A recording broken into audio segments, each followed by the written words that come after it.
Bismillahirrahmanirrahim. Assalamualaikum warahmatullahi wabarakatuh. Perkenalkan, nama saya Sahri Suban. Saya dari mahasiswa UIN Syarif Hidayatullah Jakarta, Fakultas Ilmu Tarbiyah dan Keguruan, jurusan Pendidikan Agama Islam. Di sini saya akan menjelaskan tentang tujuan dari bimbingan konseling. Sebelum melanjut ke tujuan bimbingan konseling, yaitu di sini saya akan menjabarkan tentang pengertian bimbingan. Nah, bimbingan adalah suatu bimbingan yang mana bisa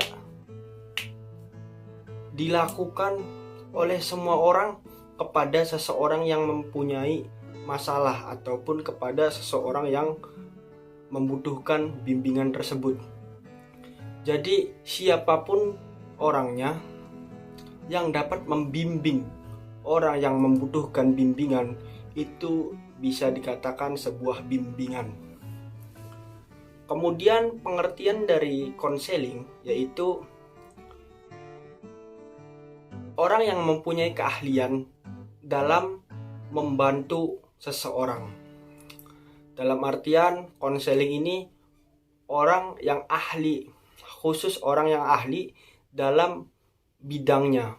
Jadi ketika ada klien yang ingin atau membutuhkan bantuan, jadi yang membantunya itu adalah seorang yang ahli dalam bidang tersebut. Jadi tidak sembarang orang yang membantunya, harus yang ahli dalam bidangnya.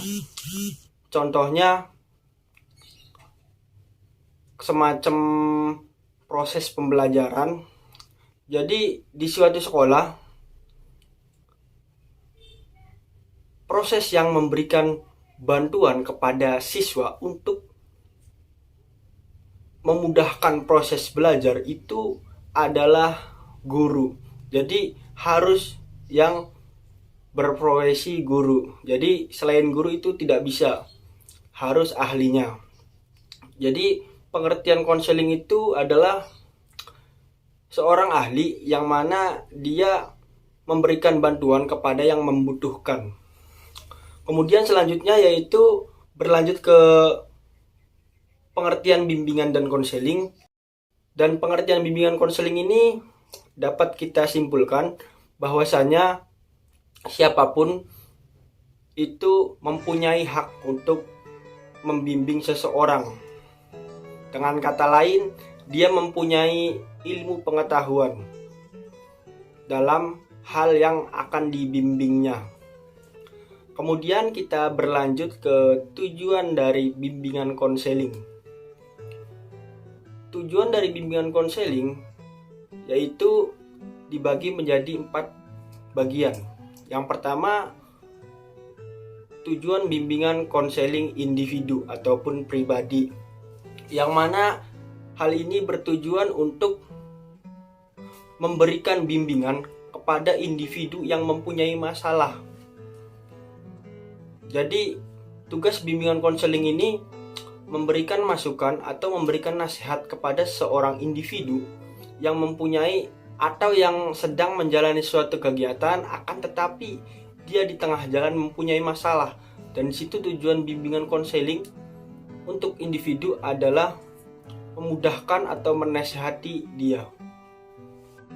Kemudian yang kedua adalah tujuan bimbingan konseling sosial. Tujuan bimbingan konseling sosial ini bertujuan untuk memudahkan klien atau seseorang agar bisa dibimbing untuk melakukan kehidupan sehari-harinya di lingkungan sosial ataupun di lingkungan masyarakat dengan berbaur dengan baik, ataupun bisa menyeragamkan lingkungan dengan baik atau dengan hal-hal yang positif. Kemudian yang ketiga, ada tujuan bimbingan konseling belajar. Di sini bisa dikatakan tujuan konseling belajar langsung dipusatkan saja ke dalam suatu lembaga pendidikan, yaitu di lembaga sekolah. Di sini tujuannya yaitu bimbingan konseling ini mengarahkan siswa untuk belajar atau memotivasi siswa agar semangat belajarnya itu naik, agar proses belajarnya itu lebih bergairah. Jadi tujuan bimbingan konseling belajar ini untuk menyempurnakan atau untuk membangun proses belajar siswa agar siswa terus bersemangat dalam belajar. Kemudian yang terakhir ada tujuan bimbingan konseling karir, yang mana tujuan bimbingan konseling karir ini bertujuan untuk membantu seseorang yang mana ketika ia menginginkan karirnya atau cita-citanya yang setinggi-tingginya, ia pun perlu bimbingan. Nah, di sini ada bimbingan konseling. Tujuannya yaitu untuk mendorong, memotivasi, serta membangun rasa keinginan untuk menggapai cita-cita tersebut. Jadi untuk mendorong karir yang jadi tujuan bimbingan konseling di sini. Jadi tujuan bimbingan konseling pada karir ini yaitu intinya untuk membantu seseorang yang mempunyai karir lebih tinggi atau cita-cita yang lebih tinggi dalam proses perjalanannya. Ketika ia mempunyai masalah atau ketika ia mempunyai hambatan, di situ bimbingan konseling ikut masuk agar bisa memotivasi dan memberikan nasihat yang baik agar dia tetap ke jalur karir yang dia inginkan atau dia cita-citakan. Mungkin cukup sekian dari penjelasan saya tentang tujuan bimbingan konseling. Kurangnya mohon maaf.